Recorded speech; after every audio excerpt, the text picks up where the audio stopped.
ప్రపంచమంతటా తెలుగు వాళ్ళు మన ఛానల్కి ఇంటరాక్ట్ అవుతూ ఉంటారు. రోజుకి 15-20 లక్షల మంది చూస్తూ ఉంటారు. అట్లాగే దాదాపుగా ఇప్పటిదాకా 195 కోట్ల దాకా వ్యూవర్షిప్ ఉంది. చాలామంది ప్రపంచ నలుమూల నుండి తెలుగు మిత్రులు చాలామంది అబ్జర్వ్ చేస్తుంటారు. వాళ్ళకి వాళ్ళ ఊళ్ళల్లో సంగతులు తెలుసు. అట్లాగే కింద ఉన్నటువంటి వాళ్ళకి పైన ఉన్నటువంటి ఇష్యూస్ తెలుసు.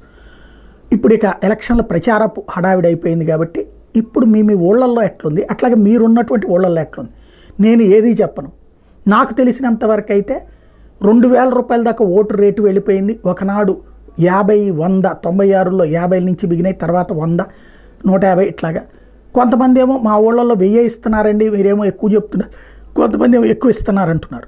కాబట్టి ఇవన్నీ విని చెప్పాల్సిందే కానీ చూసి చెప్పడం కుదరదు కదా. కాబట్టి మీ ఊళ్ళల్లో ఏ పార్టీ వాళ్ళు ఎంత ఇస్తున్నారు, ఏది తెలుగుదేశం ఎంత ఇస్తుంది, జనసేన ఎంత ఇస్తుంది, బీజేపీ ఎంత ఇస్తుంది, వైఎస్ఆర్ కాంగ్రెస్ పార్టీ ఎంత ఇస్తుంది, అలాగే తెలంగాణలో బీఆర్ఎస్ ఎంత ఇస్తుంది, కాంగ్రెస్ ఎంత ఇస్తుంది, అలాగే అక్కడ భారతీయ జనతా పార్టీ ఎంత ఇస్తుంది, ఓటుకి తీసుకుంటున్నారా జనం, అందరూ తీసుకుంటున్నారా, లేకపోతే కొన్ని వర్గాలే తీసుకుంటున్నాయా, అందరికీ డబ్బులు పంచుతున్నారా?